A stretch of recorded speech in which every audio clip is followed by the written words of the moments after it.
Hello बच्चों, welcome to Vidya Sarita academy.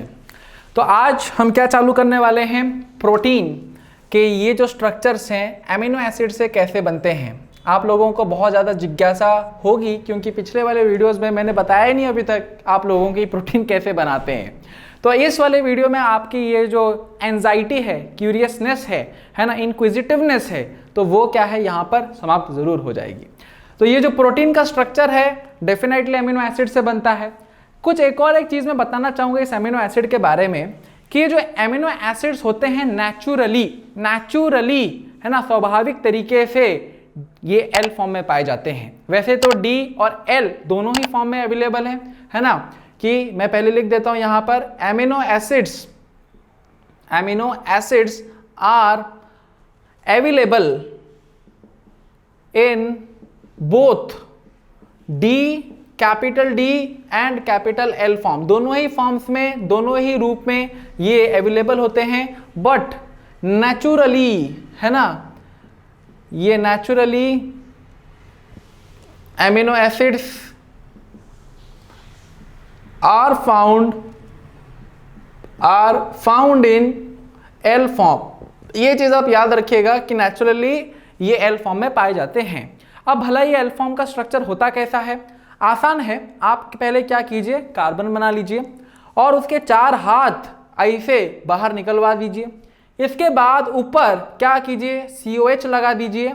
Left में अगर NH2 रहा तभी इसको एल फॉर्म बोला जाएगा, नहीं तो नहीं बोला जाएगा।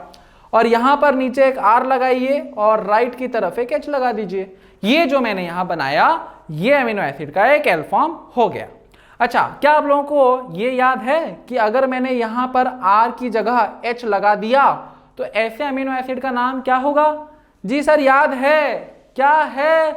उसका नाम होता है ग्लाइसिन। Very good. चलो एक चीज तो चलो आपको याद रह गई।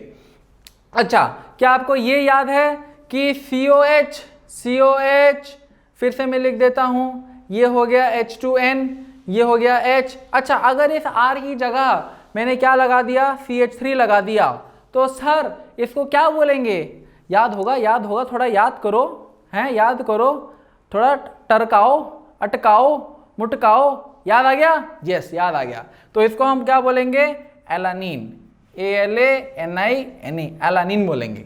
तो हम क्या करने वाले हैं, फ्यूजन। क्या फ्यूजन? ग्लाइसिन और एलानीन को मिलाने वाले हैं। तो कैसे मिलाएंगे?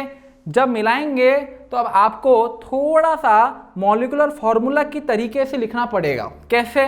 देखो, ज़्यादा घबराइए मत, इस चीज़ को बहुत ही आसान तरीके से यहाँ पर हम सीख पा रहे हैं। थोड़ा अटेंटिवनेस यहाँ पर लाइए।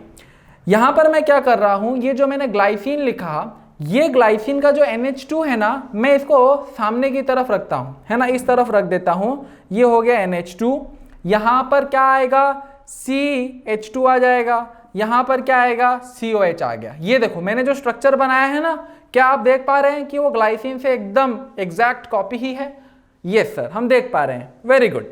अब आप क्या कीजिए, एलानीन। तो एलानीन का भी मैं क्या करता हूं, अगर मैंने ग्लाइसिन का चालू किया है NH2 से, तो एलानीन का भी चालू करूंगा किससे? NH2 से। जी सर, समझ में आ गया। Very good. तो आप क्या करना, NH2 यहां लगा देना, फिर आप C, फिर H तो लगा ही है, नीचे CH3 है, और यहां पर आप क्या कीजिए, COH बना दीजिए। और ऐसे करके आप क्या कर सकते हैं, एक एक रिपीटिंग यूनिट करके रख सकते हैं। चलो, अब यहां पर क्या ध्यान देना है, देखो यहां पर बच्चों ये ध्यान देना है कि ये जो हम NH2 बना रहे हैं इसको आप ऐसे भी तो लिख सकते हो, HNH लिख सकते हो, है ना। अब ये देखो COH है, तो COH का OH जाएगा, NH2 का एक H जाएगा। देखो डब्बा बना लो, डब्बा बना के क्या कर लो, कटिंग कर लो केक का। तो केक का जब हम कटिंग करते हैं इस तरीके से, केक का जो कटिंग करेंगे, COH का OH और NH2 का क्या जाएगा, H जाएगा सर। तो हमने कटिंग कर दी सर केक की, बर्थडे सेलिब्रेट कर लिया। तो यहां पर हम देख पा रहे हैं कि ये जो C डबल बॉन्डेड O और ये हो गया आपका NH, बन गया कि नहीं। और आपको मैंने पिछले वाले वीडियो में बताया था कि एक एमिनो एसिड और दूसरे एमिनो एसिड के बीच में क्या रहता है, ये अमाइड लिंकेज रहता है। और इसी एमाइड लिंकेज को हम बोलते हैं पेप्टाइड लिंकेज। ठीक है, ये चीज आप याद रखना। इसको हम क्या बोलेंगे, पेप्टाइड लिंकेज बोलेंगे। तो ये पेप्टाइड लिंकेज कैसा है, अमाइड जैसा, इसलिए इसको हम क्या बोलते हैं, अमाइड लिंकेज। अच्छा, तो यहां तक हमको क्लियर हो गया कि sir L form of protein का मतलब क्या होता है, सर पेप्टाइड लिंकेज क्या होता है। लेकिन अभी तक हमको प्रोटीन समझ में नहीं आया है। तो आप बोलोगे सर हमने क्या किया, दो चीजों को जोड़ दिया और ये बन गया प्रोटीन। नहीं जी, ऐसा नहीं होता है। प्रोटीन क्या होता है, जरा इंटरेस्टिंग है। देखो, जब हम दो एमिनो एसिड को जोड़ते हैं और दोनों को जोड़ने के बाद जब यहां पर एक अमाइड लिंकेज बनता है, हम इस तरह के कंप्लीट स्ट्रक्चर को क्या बोलेंगे, डाइपेप्टाइड बोलेंगे। क्या बोलेंगे, ध्यान रखिए, यहां पर मैं लिख रहा हूं, क्या बोलेंगे, डाइपेप्टाइड बोलेंगे। अब ये देखो डाइपेप्टाइड क्या होता है, दो एमिनो एसिड लिए, बीच में से हमने क्या किया, एक अमाइड लिंकेज बना दिया, उसको हमने बोल दिया डाइपेप्टाइड। अगर मैं तीन एमिनो एसिड ले लूं और फिर क्या है, तीनों के बीच में क्या होगा, एमाइड लिंकेज बनेगा और उसको हम क्या बोलेंगे, ट्राइपेप्टाइड बोलेंगे। तो आप बोलोगे सर बड़ा मजा आ रहा है, डाइपेप्टाइड, ट्राइपेप्टाइड। तो इस तरीके से हमारा ये जो चेन होता है कंटिन्यू करता है। तो अगर दो पेप्टाइड से लेकर ऐसे आप 10 पेप्टाइड तक जाओगे और 10 पेप्टाइड के बाद अगर आपने इतने सारे एमिनो एसिड्स बनाए हैं, इतने सारे एमिनो एसिड्स अगर लिए हैं, है ना, कितने से ज्यादा, 10 एमिनो एसिड्स से ज्यादा अगर आप सपोज 11 ले लिया, 12 ले लिया, 13 ले लिया, 14, 15, 16, 17 इतने सारे एमिनो एसिड्स को ले लिए, तो फिर अगर आप 10 से ज्यादा लेते हो, हम क्या बोलते हैं उसको, पॉलीपेप्टाइड बोलते हैं। क्या बोलेंगे, पॉलीपेप्टाइड। और यहां पर हम जो बोल रहे हैं पॉलीपेप्टाइड, ये पॉलीपेप्टाइड आपका फिर आगे आगे आगे आगे आगे आगे पूरा बढ़ते जाता है। तो ये होता है आपका पॉलीपेप्टाइड।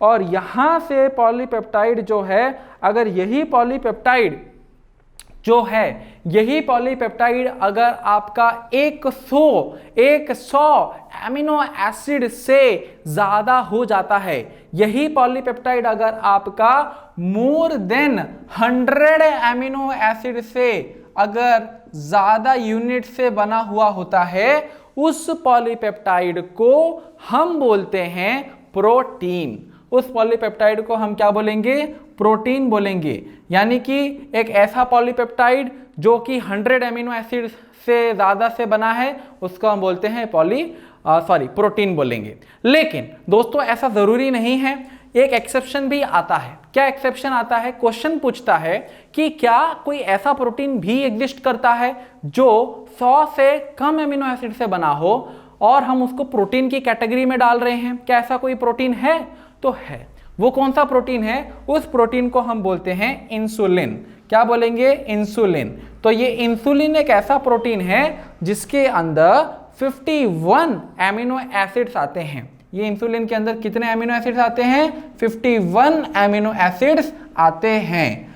और फिर आप बोलोगे सर हमने तो डिफाइन किया था कि ऐसा पॉलीपेप्टाइड जिसमें 100 से ज्यादा उसको हम प्रोटीन बोलेंगे। सही हैं आप, लेकिन कभी कभी हमको ऐसे स्ट्रक्चर दिख जाते हैं जिनका स्ट्रक्चर प्रोटीन के स्ट्रक्चर जैसा हूबहू रहता है, भले ही उसके अंदर हमको कम एमिनो एसिड्स क्यों नहीं मिल रहे हों। तो ये हो गया आपका इंसुलिन इसका एग्जाम्पल। तो ये हम एक तरीके से लिख सकते हैं दिस इज वन एक्सेप्शन। तो आप इसको याद कर लीजिए और यही आपको एग्जाम में पूछा जाएगा।